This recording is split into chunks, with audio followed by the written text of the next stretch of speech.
Então, pessoal, voltando aqui com nossas aulas de apologética e hoje vamos estar dando continuidade à nossa série, Corrigindo a Má Interpretação Bíblica, ok? Lembrando, pessoal, que a nossa correção aqui não é a única correta, não, mas também nós também não se consideramos que está errada, ok? Mas você vai ver aqui, usando o método de hermenêutica, você vai ver que tem muita interpretação errada aí, que as pessoas falam na igreja e ensinam na igreja uma interpretação equivocada, e quando você faz uma análise bíblico gramatical, você vê que aquilo ali não tem nada a ver com o que o pregador está falando, ok? Lembrando, pessoal, que essas aulas de apologética aqui, ela tem dois objetivos. Uma é glorificar o nome de Jesus. Por isso que nós botamos aí no visor do nosso canal, né? A videoaula Apologia, Apologética, para a glória de Deus. E a segunda é para abençoar vocês aí, tá? Que às vezes não teve oportunidade de frequentar uma faculdade apologética. Então nós fazemos essa aula aqui, tá? Para ajudar vocês aí nesse requisito. As nossas aulas demora muito, demora não, né?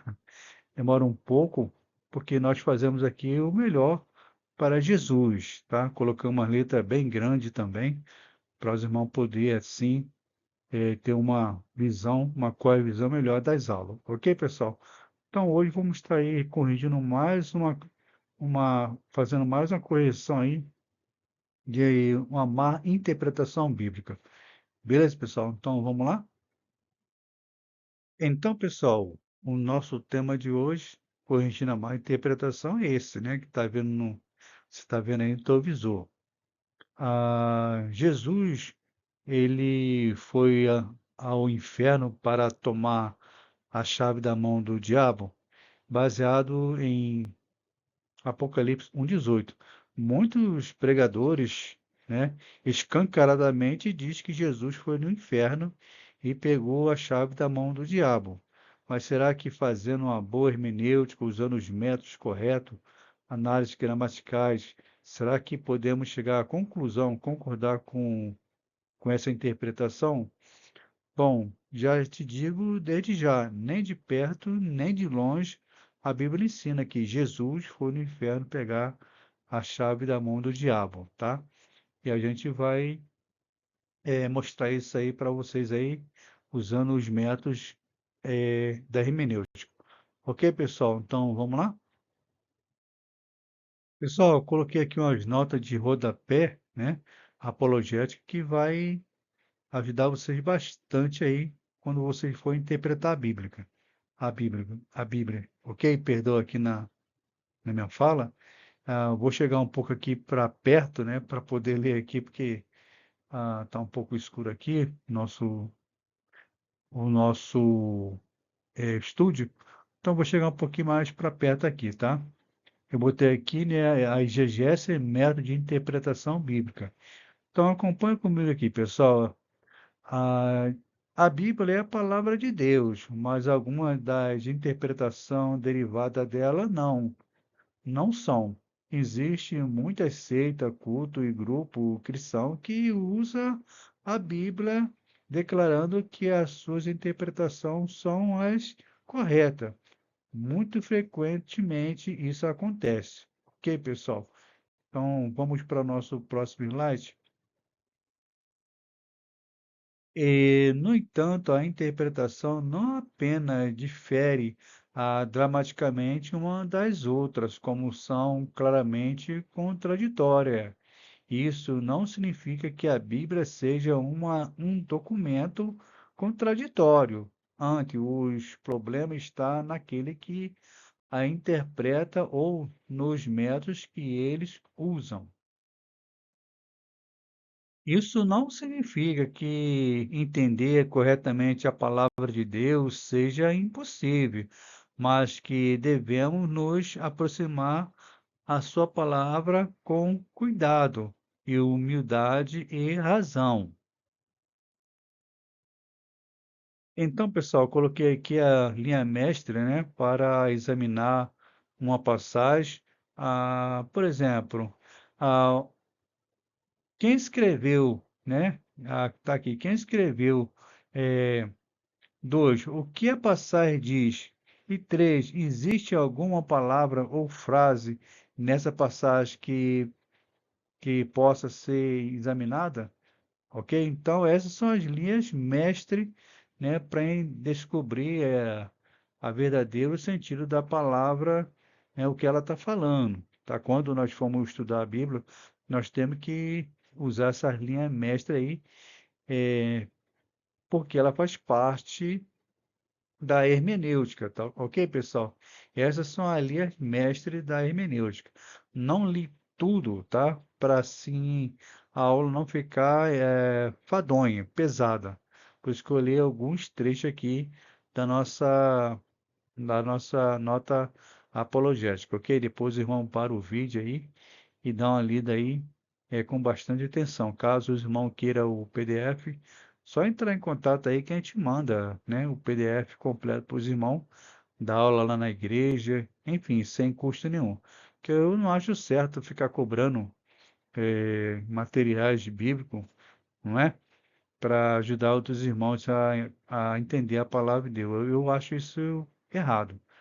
Então, pessoal, use essas notas aí para poder abençoar a nossa vida e abrir o teu entendimento quando vocês forem interpretar a palavra do Senhor. Ok, pessoal?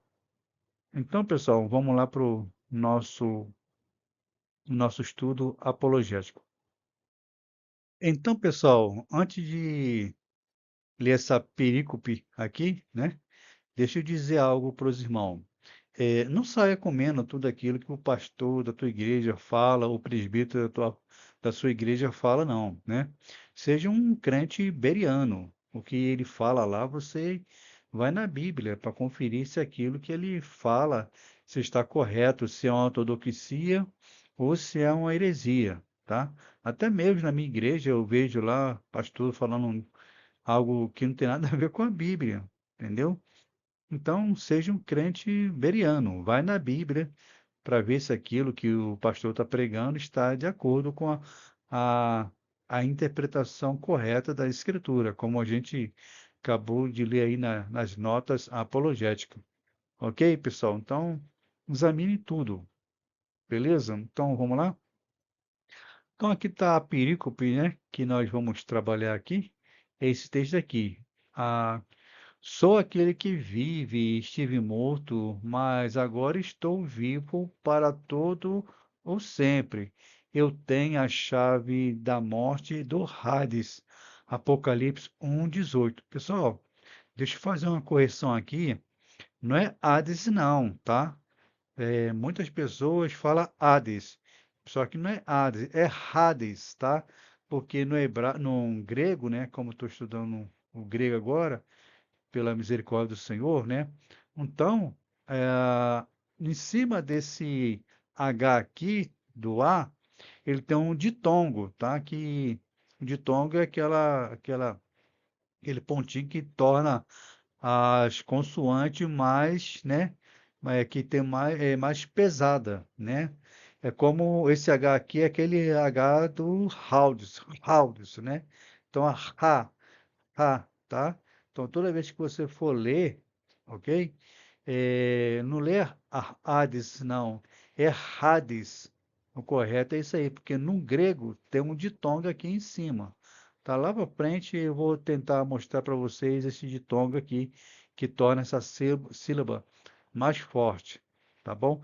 Lembrando aqui, pessoal, logo para você ter uma ideia, que Jesus fala que ele tem, né?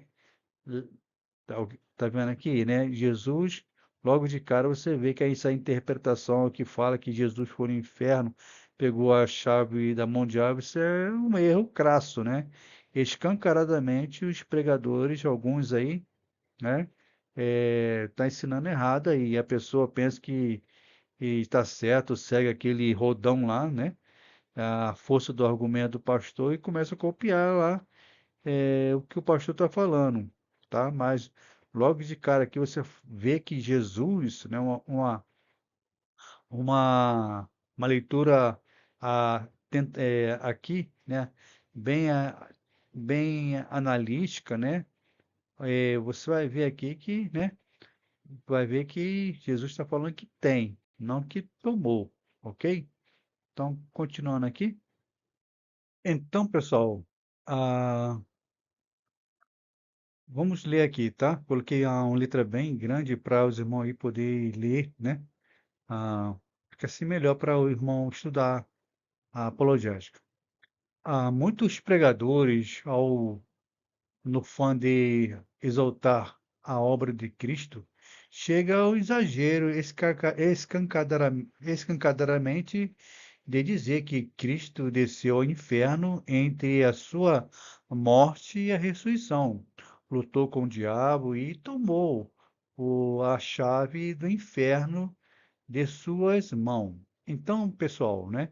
Muitos pregadores, eu já ouvi e vejo sempre isso aí, né? Falar essas heresias aí, né? Que Jesus desceu ao inferno e pegou a chave da mão do diabo. Irmãos, existem regras para interpretar a Bíblia, né? Eu vou citar duas aqui, né? A regra da hermenêutica sintética e também a regra da hermenêutica analítica. Então, quando a gente for analisar um texto, nós temos que analisar o texto no todo, tá? Ler, reler de novo, né? Então, para não poder cometer esses erros aí, crasso, de fazer uma exegese, enquanto que a exegese é extrair do texto para fora, a exegese é tirar, é trazer de fora para dentro, é aquilo que o autor quer colocar na Bíblia, os seus próprios pensamentos, ok? Então, isso nós chamamos de exegese, enquanto que a exegese é a é a ciência de interpretar corretamente o texto. Então, nós temos que estudar essas duas regras básicas aí, né? O texto sintético, pelo menos, e o texto analítico, né? Analítico é para analisar o texto. Ok, pessoal? Então, muitos pregadores escancaradamente ensinam aí essa heresia, esse erro crasso aí para os irmãos. E os irmãos aí, né, que menos avisados, começa a seguir o pastor, né? São poucos hoje, os poucos que, os berianos, né? No caso aqui, né? São poucos berianos que nós temos aí no meio, no rodão evangélico, que gosta de ler a palavra de Deus. Então, irmão, não saia comendo tudo aquilo que o pastor coloca no prato para você na sua igreja, não. Analise o texto, né, no todo, ok? Aí você vê se o que ele está pregando é uma ortodoxia ou é uma heresia. Ok, pessoal? Então, vamos para o nosso próximo slide. Diga-se de passagem, irmão, por mais que é interessante e apaixonadamente que seja essa afirmação, ela não está escrita nas escrituras, tá? Não está escrito na escritura, né, que Jesus ele foi no inferno e pegou a chave da mão do diabo, tá? Nem de perto, nem de longe, isso está na Bíblia.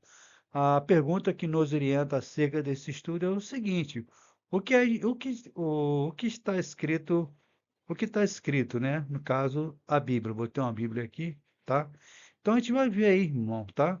Analisando, fazendo uma regra de hermenêutica e usando o texto, a regra, perdão, aqui na fala, usando o texto aí, né, a regra analítica, para analisar o que realmente o texto está dizendo.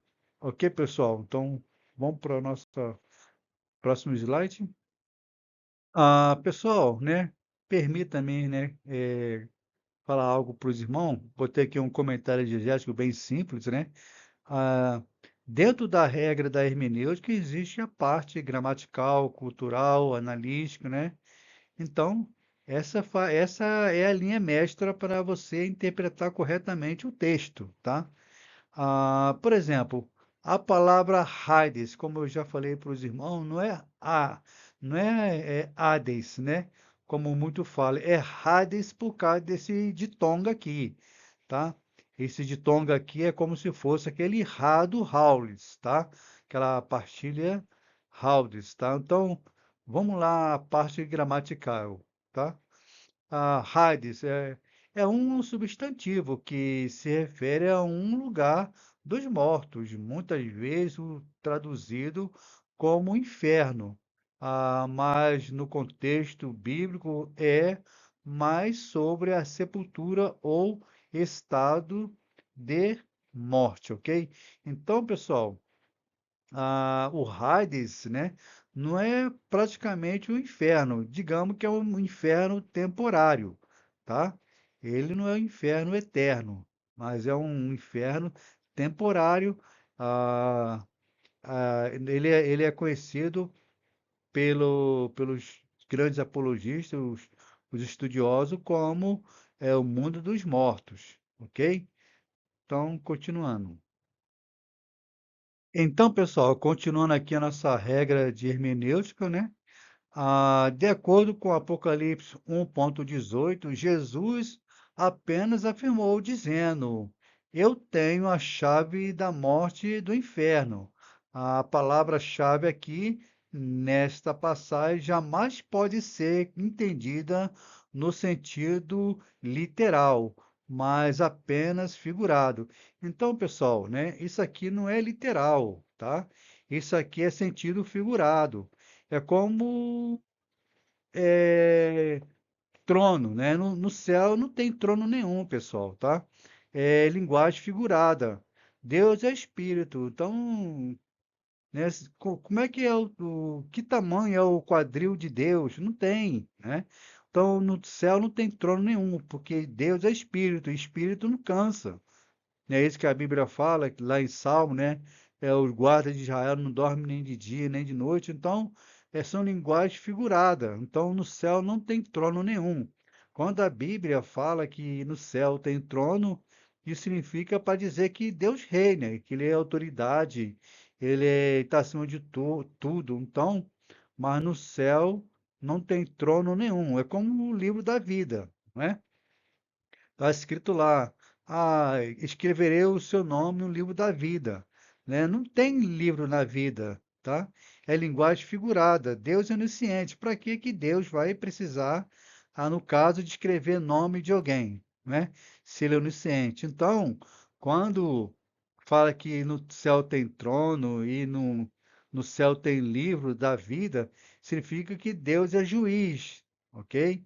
É linguagem figurada, não tem trono e nem tem livro da vida, porque Deus é onisciente e onipresente, ele sabe todas as coisas, ok? Então, o trono representa ali Deus como juiz, ok, pessoal? Então, é como aqui, tá?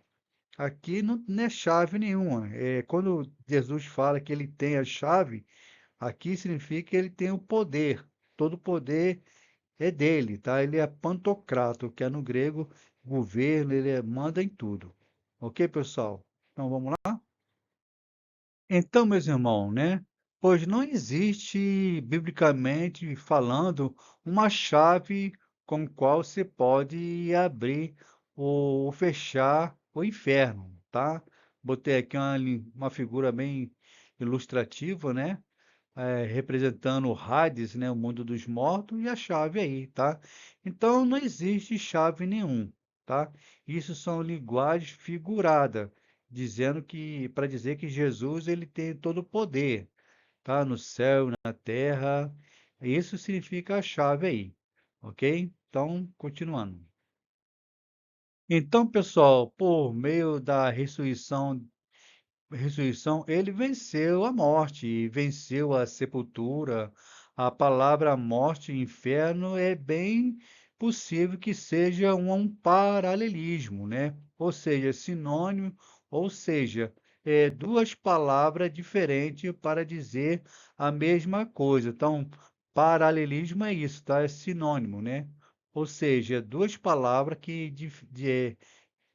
duas palavras diferentes para dizer uma mesma coisa. Isso nós chamamos de paralelismo, tá? Isso é um paralelismo. Continuando então.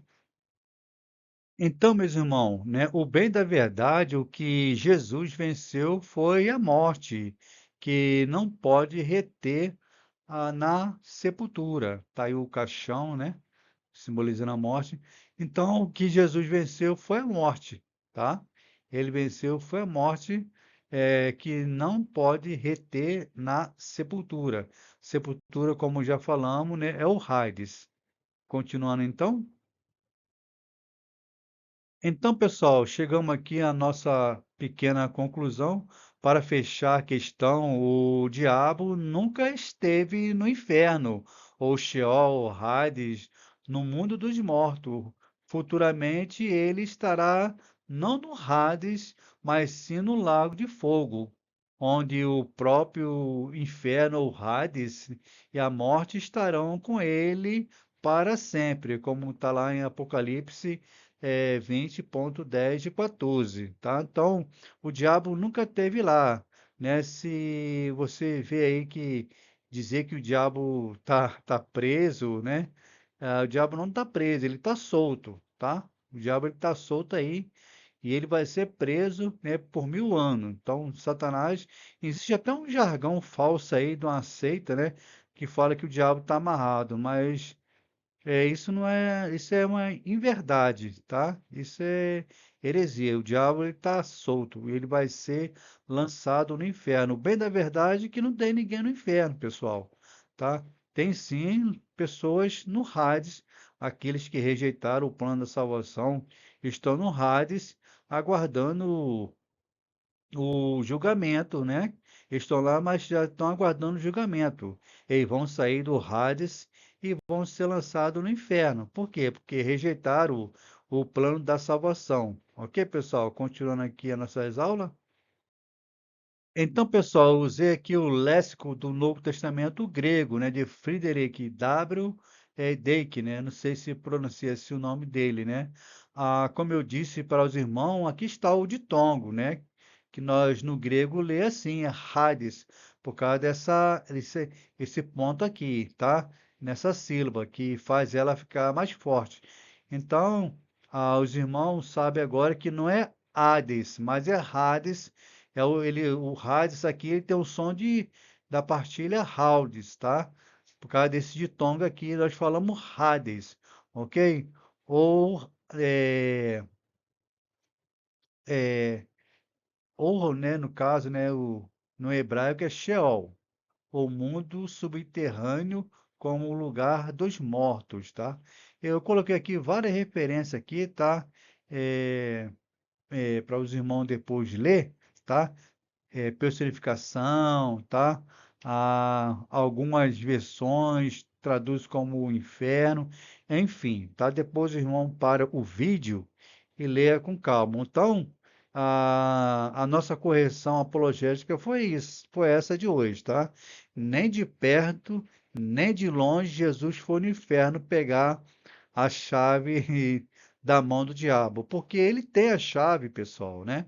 A Bíblia fala que Jesus disse, né, Apocalipse 1:18, eu tenho a chave, né, do Hades do inferno. Jesus não está falando para o diabo, ó, me dá a chave, né, que eu venci a morte, enfim, tá? Isso aí é uma inferência daquelas pessoas que não gostam de estudar a regra da hermenêutica, principalmente a regra chamada, né, sintética e analítica. Ok, pessoal? Então, quando vocês aí ouvir algum pregador falar que Jesus ele foi no inferno pegar a chave do diabo, você já sabe que isso aí é uma heresia, tá?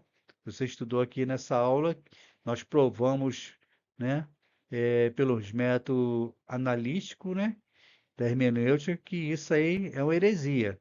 Ok, pessoal? Então, fiquem todos com Deus, Deus abençoe e veremos assim nos próximos vídeos, permitindo Deus. Ok, pessoal?